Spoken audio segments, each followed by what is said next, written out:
ध्यान से सुनिए। अब एक ऐसे भक्त की कथा प्रारंभ हो रही है।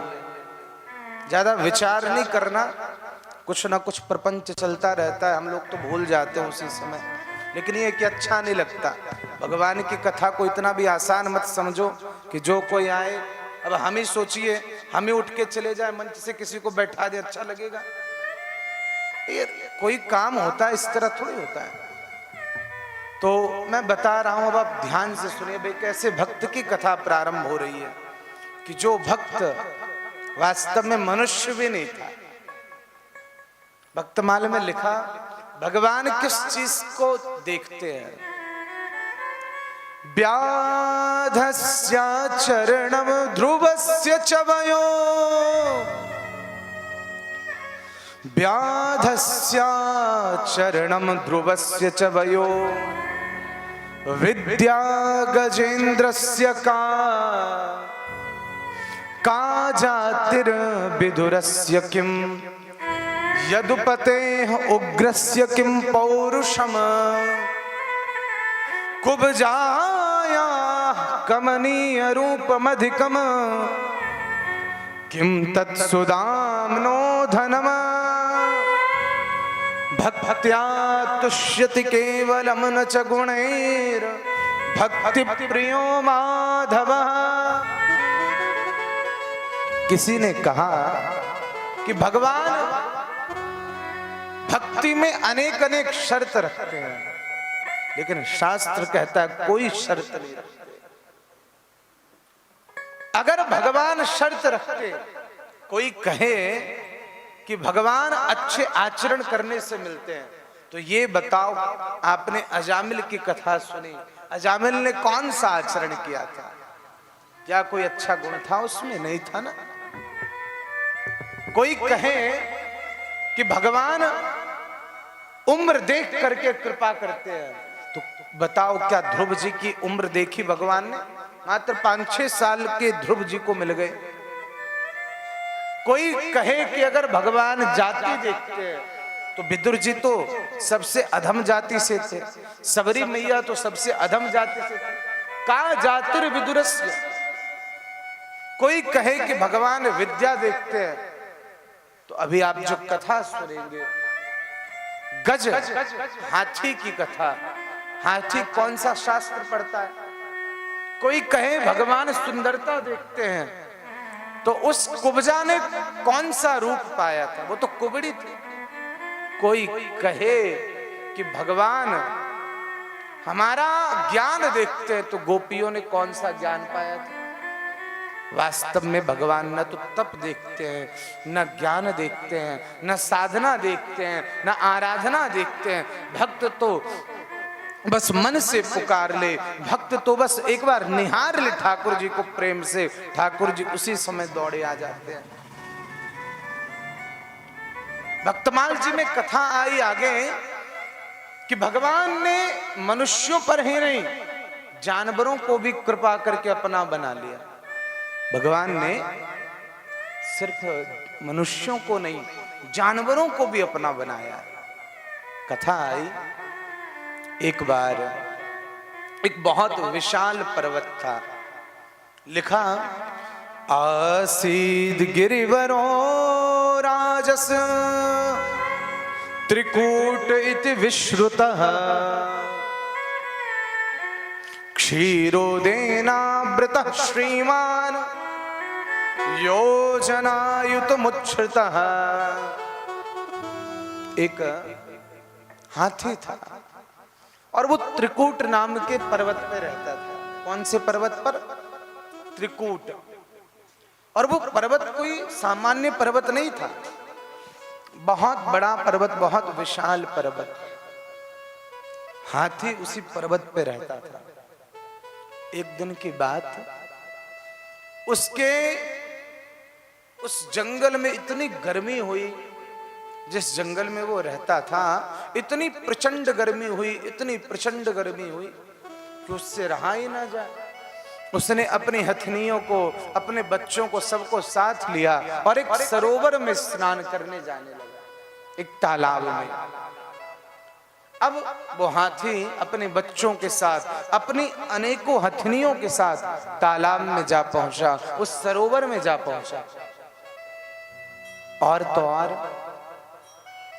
जब वो तालाब में पहुंचा ना, तो पहले तो उसने सूंड पे, अपने सूंड पे बच्चों को प्रेम किया, सूंड से उनका मुख छुआ, फिर जल में उतरा और उसी सूंड के द्वारा जल भर भर के स्नान करने लगा।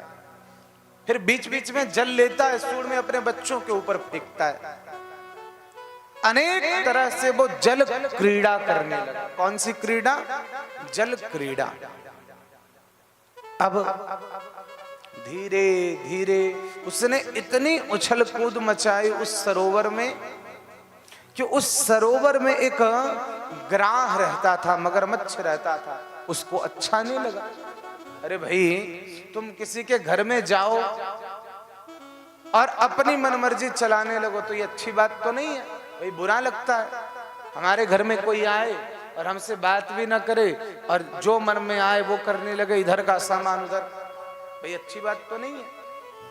तो उस हाथी ने जब ऐसा किया ना, तो उस सरोवर में, उस तालाब में एक जो ग्राह रह रहा था, मगरमच्छ रह रहा था, उसको बुरा लग गया। बहुत सामान्य समझिए,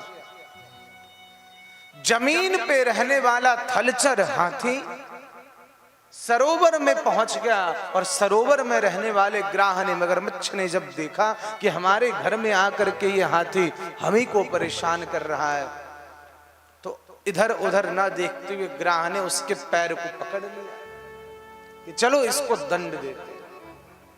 पैर पकड़ा तो हाथी को समझ में तो आया कि किसी ने हमारा पैर पकड़ लिया, लेकिन करे तो करे क्या?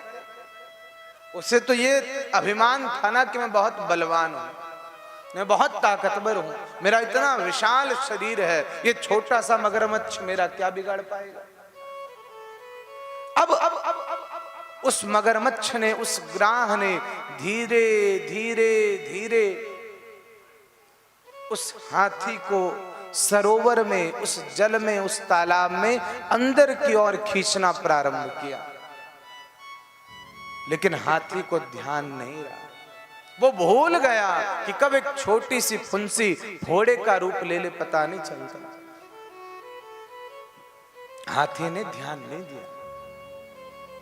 धीरे धीरे मगरमच्छ इतना नीचे ले गया, उसे इतना नीचे ले गया, अंत में हाथी को समझ में आया अब मामला गड़बड़ हो रहा है।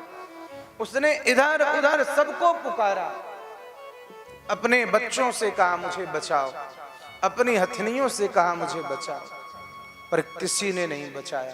कुछ दिन सबने कोशिशें की, सारे परिवार ने मिलकर के निकालने की कोशिश की, लेकिन अंत में सबने कहा कि हमारा समय बर्बाद हो रहा है, अब आपके जाने का समय आ गया, अब अपना रास्ता आप स्वयं देखो। और सब के सब हथनियां, सब के सब उस हाथी के बच्चे चले गए जंगल में। अब हाथी अकेला।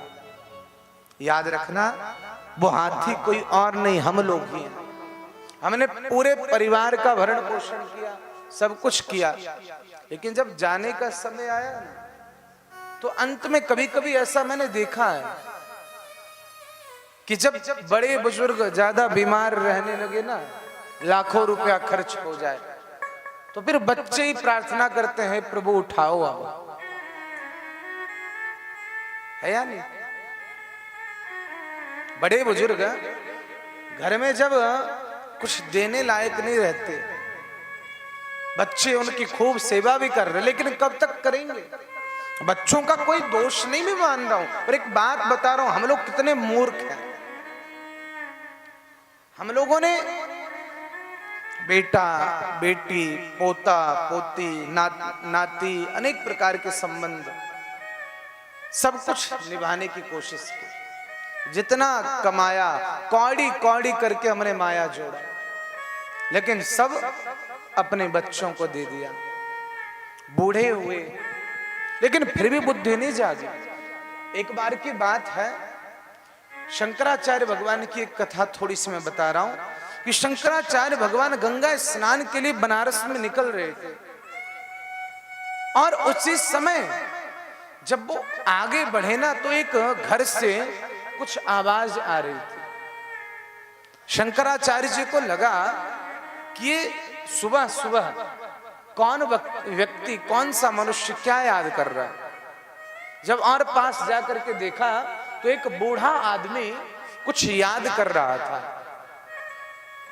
शंकराचार्य जी ने ध्यान से देखा तो वो संस्कृत व्याकरण के कुछ सूत्र याद कर रहा था। क्या याद कर रहा था? संस्कृत व्याकरण के कुछ सूत्र। शंकराचार्य जी ने धिक्कारते हुए कहा, अरे मूर्ख, अंगम गलितम पलितम मुंडम, अंगम गलितम पलितम मुंडम, दशन विहीनम जातम तुंडम, वृद्धो याति गृहीत्वा दंडम,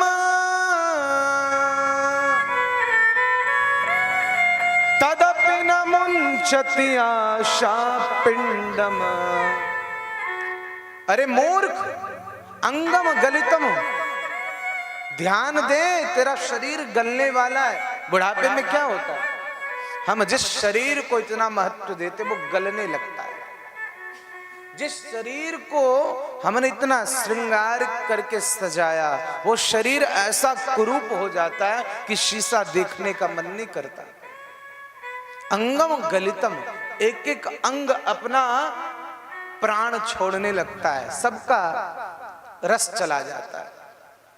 पलितम मुंडम, बाल पकने लगते हैं, दांत झड़ने लगते हैं, पैर जवाब देने लगता है।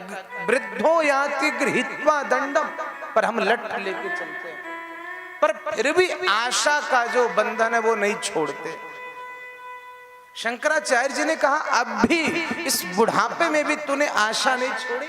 अरे बुढ़ापे के समय भी तू संस्कृत व्याकरण के सूत्र याद कर रहा है। अरे कम से कम इस बुढ़ापे में तो भगवान को याद कर। अरे पुनरपि जननम पुनरपि मरणम पुनरपि जननी जठरे शयनम, इह संसारे खलु दुस्तारे, कृपया पारे पाहि मुरारे। अरे बार बार जन्म ले रहा है, बार बार मर रहा है, बार बार वही दिन, बार बार वही रात। मरते समय ये तुम जो संस्कृत व्याकरण के सूत्र याद कर रहे हो ना, ये काम नहीं आएगा। इसलिए भज गोविंदम, गोविंद का भजन करो, क्योंकि यही अंतिम समय में काम आएगा। और यही चीज हम लोगों को पता नहीं चलती। हम लोग इसकी उसकी सबके सोचते पर अपनी कभी नहीं सोचते। भगवान के भजन में किया गया स्वार्थ भी हमारा कल्याणकारक होता है। भगवान के भजन के लिए अगर स्वार्थ करना भी हो ना तो कर लो, क्योंकि ऐसा स्वार्थ भी धर्म है। तुमने सबकी चिंता की पर खुद की चिंता नहीं की। तुमने धन कमाया, बच्चों को दे दिया, बच्चे भी कब तक सहेंगे? तुम बीमार होकर के खटिया पकड़ चुके हो। भाई बूढ़ों की खटिया तो बाहर ही रहती है अधिकतर, शहरों में तो और आजकल माँ बाप बूढ़े हुए कि जैसे कहना नहीं चाहिए पर सत्य बता रहा हूं। कभी शहरों में आप देखिए, जैसे हम लोग आदमी को देखने के लिए कौन आ रहा है कौन जा रहा है तो कुत्ता नहीं रख देते, शहरों में वही दशा हो गई है। माँ बाप बूढ़े होते हैं तो बच्चे, पढ़े लिखे बच्चे क्या करते हैं, अपने बूढ़े माँ बाप को जो उनके घर का द्वार होता है ना वहीं पर उनके खाट डाल देते हैं, उनकी कुर्सी डाल देते हैं, पिताजी कोई भी आएगा तो बताइएगा। ऐसी दशा हो गई। अरे ये स्थिति तो बहुत आसान है, पर जब हम मरने का समय आता है, कई महीनों से बीमार हैं, लाखों रुपया खर्च हो गया, जिन बच्चों के लिए हमने करोड़ों कमाया, करोड़ों की संपत्ति दी, लाखों खर्च करने के बाद वही बच्चे कहते हैं प्रभु अब तो तुम उठा ही लो, अब देखा नहीं जाता। आज वो जो गज हाथी था उसने सबसे मांगा मदद और उसकी पत्नी भी चली गई, बेटे भी चले गए, सब चले गए। हाथी ने अब अपनी ताकत लगाई पर उसकी भी ताकत काम नहीं आई। हाथी ने अपनी ताकत लगाई पर उसकी ताकत भी काम नहीं आई। अब हाथी समझ ही नहीं पा रहा है क्या करूं, किसको बुलाऊं, किसको पुकारूं। अंतिम समय सामने दिखाई दे रहा है, नीचे ग्राह जो है वो पूरा खींचते खींचते इतना अंदर लेके जाने लगा कि अब मात्र जितना एक तिल होता है ना उतनी भरी उसकी सूढ़ रही। उस समय उसने सारे संसार के सम्राट परमात्मा को पुकारा। हम लोग भी यही करते हैं, जब थोड़ा दुख आता है तो दुनिया से मदद मांगते हैं, जब और ज्यादा दुख आता है तो अपने परिवार से मदद मांगते हैं, जब और ज्यादा दुख आता है तो अपनी पत्नी से मदद मांगते हैं। लेकिन जब कुछ भी समझ नहीं आता तब ईश्वर से मदद मांगते हैं। आज उस गजराज ने पुकारा, ओम नमो भगवते तस्मै यत एतच्चिदात्मकम् पुरुषायादि बीजाय परेशायाभि धीमहि। गजराज ने, हाथी ने पुकारा और क्या कहा, ओम नमो भगवते तस्मै यत एतच्चिदात्मकम्। उस हाथी ने निराकार ब्रह्म को पुकारा। अब बहुत अच्छी भक्तमाल में बात बताई कि जिस समय हाथी ने पुकारा ना उस समय ब्रह्मा जी सोचने लगे हमारा नाम लिया ही नहीं, हम क्यों जाएं। ब्रह्मा जी ने क्या सोचा, हमारा नाम लिया ही नहीं, हम क्यों जाएं इसे बचाने, क्योंकि उसने निराकार को पुकारा। इंद्र ने सोचा हमारा नाम नहीं लिया, अग्नि ने सोचा हमारा नाम नहीं लिया, सबने ये सोचा, लेकिन श्री ठाकुर जी भगवान विष्णु भगवान नारायण ने सोचा, आकाशात् पतितं तोयम यथा गच्छति सागरम सर्वदेव नमस्कारः केशवं प्रति गच्छति। जिस तरह आकाश की बूंद गिरे और गंगा के जल में मिल जाए और वो जल सीधे जाकर के समुद्र में मिल जाता है, सागर में मिल जाता है, उसी तरह तुम किसी को भी प्रणाम करो, किसी का भी नाम लो, ठाकुर जी का ही नाम ले रहे हो। आकाशात् पतितं तोयम यथा गच्छति सागरम सर्वदेव नमस्कारः केशवम प्रति गच्छति। जो किसी का नाम नहीं है वो मेरे नारायण का नाम है। तुम किसी को भी पुकारो, किसी को भी प्रणाम करो, वो प्रणाम नारायण भगवान को ही लगेगा। अंत में जब भगवान नारायण ने देखा कि ये भक्त हमें पुकार रहा है, किस तरह पुकार रहा है, गजराज कैसे पुकार रहा है, देखिए, हे गोविंद हे गोपाल अब तो जीवन हारे, अरे नीर पिबन हेत गयो सिंधु के किनारे, और सिंधु बीच ग्राह बसत, सिंधु बीच ग्राह बसत चरण ले पखारे, हे गोविंद हे गोपाल अब तो जीवन हारे। उस हाथी ने पुकारा कि हे प्रभु तुम ही डूबतों को बचाने वाले हो, दुनिया तो डुबाने वाली है, दुनिया तो खाने वाली है, तुम डूबने से बचाने वाले हो, तुम ही खिलाने वाले हो, तुम ही एक अपंग को चलाने वाले हो, मूक होई वाचाल पंगु चढ़ई गिरवन गन, अरे मूकम करोति वाचालम पंगुम लंघयते गिरिम यत् कृपा तमहम वंदे परमानंद माधवम। उस हाथी ने पुकारा, हे प्रभु बचाओ, क्योंकि मैं डूबा जा रहा हूं। मैंने एक बहुत पहले किसी संत के मुख से सुना कि किस तरह उस हाथी ने पुकारा, अरे डूबतों को बचा लेने वाले। हम सब लोग भी भवसागर में डूब रहे हैं। एक बार हाथ उठा करके बोले बांके बिहारी लाल की जय हो। उस हाथी ने किस तरह पुकारा, बड़ा ही अच्छा वर्णन किया। आइए हम लोग भी 2 मिनट पुकार ले। डूबतों को बचा लेने वाले, डूबतों को बचा लेने वाले, मेरी नैया है तेरे हवाले। इसी तरह गजराज ने अंत में जब भगवान को पुकारा तो लिखा है भक्तमाल में, सोन्तः सरस्वरुवने न गृहीत आर्तो दृष्ट्वा गरुण मति खतिं च उपात्त चक्रम उच्छिप्य सांबुज करम गिरिमाह कृच्छ्रान् नारायणाखिल गुरो भगवन नमस्ते। उस गजराज ने निराकार निर्विकार ब्रह्म को पुकारा, कोई नहीं आया, पर जो नाम किसी का नहीं, ऐसा अनामी नारायण उसी समय दौड़ा चला आया।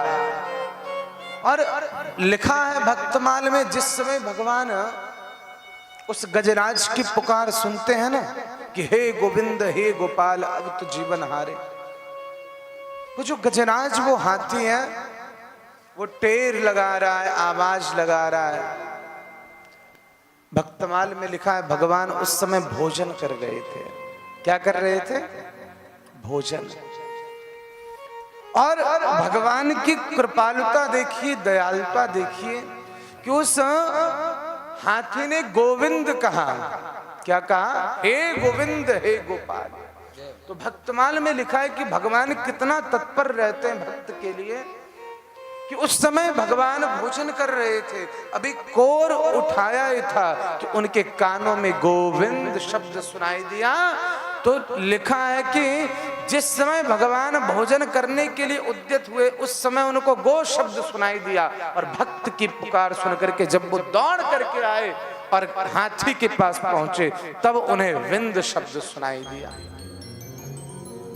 हाथी ने गोविंद कहा, लेकिन गो शब्द उन्होंने अपने वैकुंठ में सुना और दौड़ करके एक क्षण में आ पहुंचे कहा उस गजराज के पास, और विंद शब्द उन्हें तब सुनाई दिया। इतने दयालु है, इतने कृपालु हैं भगवान। तुम 1 कदम बढ़ो मैं 100 कदम बढ़ूंगा, भगवान कहते। लेकिन देखा क्या, वो हाथी मात्र तिल के समान उसकी सूंड ऊपर है और वो हाथी पुकार रहा है। जैसे ही उस हाथी ने देखा मुझे बचाने के लिए कमल नयन भगवान आए हैं, कमल के समान जिनके नयन हैं ऐसे कमल नयन भगवान आए हैं, उस हाथी ने उसी समय एक कमल का फूल अपने सूंड में लिया और नारायण जैसे कमल नयन के चरणों में अर्पित करना चाहा।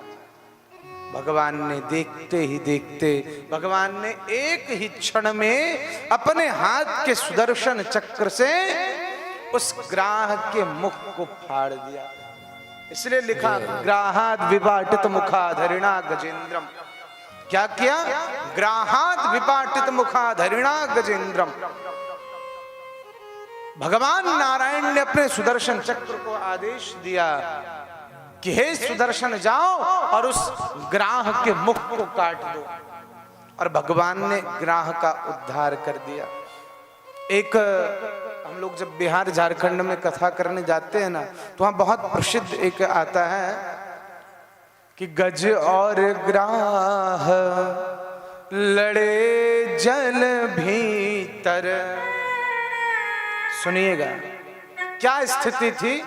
किसी कवि ने बहुत अच्छी तरह इस घटना को भक्तमाल इत्यादि में लिखा कि गज और ग्राह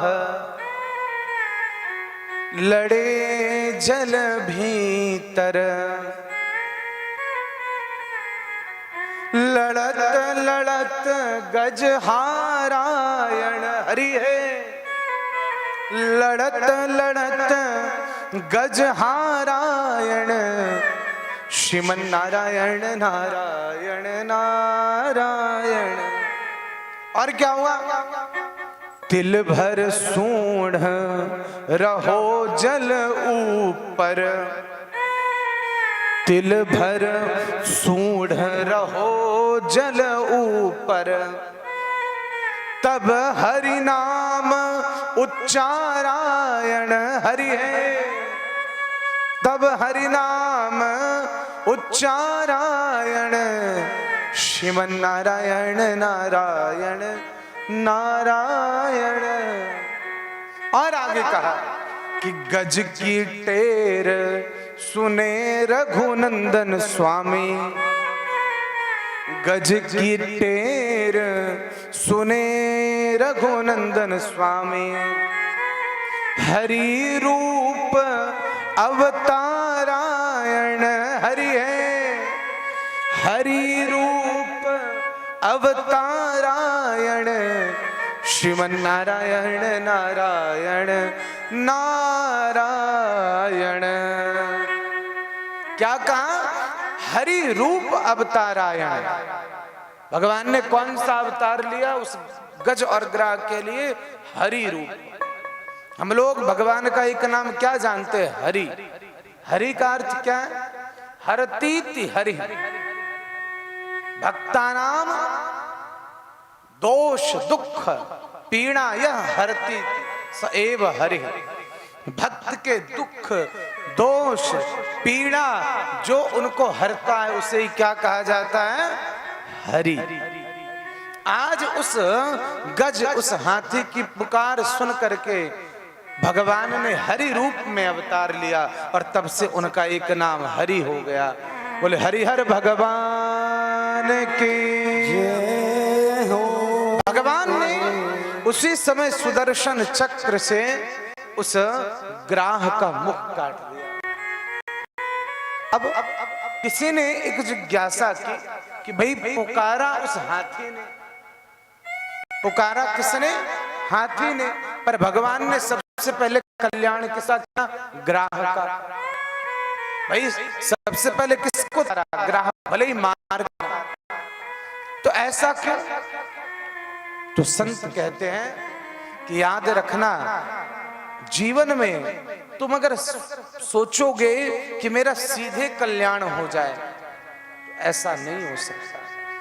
जिस तरह उस गजराज को बचाने आए भगवान ने ग्राह, उस हाथी के पैरों को पकड़ रखे ग्राह को सबसे पहले तारा, जिस तरह उस हाथी, जो हाथी सरोवर में फंसा हुआ था, जिस मगरमच्छ ने उस हाथी के पैरों को पकड़ा था, तो मानो संत और भगवान कहते हो कि जैसे हाथी के पैरों को पकड़ने वाले मगरमच्छ को भगवान ने सबसे पहले तारा, उसी तरह तुम किसी अच्छे सदगुरु संत, किसी अच्छे साधु भक्त के चरणों को पकड़ लेना, भगवान बाद में उनको तारेंगे, पहले तुम्हें तारेंगे क्योंकि तुमने उनके चरणों को पकड़ा है। ग्राहान विवाटित मुखाद हरिणाम गजेंद्रम। भाई उस ग्राह का भगवान ने पहले कल्याण क्यों किया? क्योंकि उस ग्राह ने एक भक्त के, एक हाथी के पैरों को पकड़ा था। याद रखना, तुम दास नहीं बन पाओ पर दासानुदास बन जाओ। तुम संत नहीं बन पाओ तो संतों के चरणों के दास बन जाओ। तुम सीधे भगवान से नहीं जुड़ सकते तो संतों के चरणों से जुड़ जाओ। जिस तरह भगवान ने उस हाथी के पैर को पकड़ने वाले मगरमच्छ को सबसे पहले तार दिया, उसी तरह किसी अच्छे संत भक्त वैष्णव के पैर को पकड़ लेना, उसके चरणों में लग जाना, सेवा करने लगना। भगवान उनका कल्याण बाद में करेंगे, पहले उनके चरणों में जो लगे हुए हैं, उनके चरणों को पकड़े हुए लोगों का कल्याण पहले करेंगे भगवान। बोल दीन बंधु भगवान की जय हो। इस तरह भगवान ने उस ग्राह और उस गजराज का कल्याण किया। समझ में आ गया कि भगवान सिर्फ मनुष्यों पर ही नहीं जानवरों पर भी कृपा करते हैं। तो उस हाथी ने कौन से पुण्य कर्म किए थे? सिर्फ ईश्वर को पुकारा, भगवान को पुकारा और भगवान दौड़े चले आए। क्योंकि भगवान तो एक बार बस सुनना चाहते हैं, कोई अंतिम बार एक बार मुझे पुकारे, सारी दुनिया को छोड़ करके बस मुझ पर आश्रित हो जाए।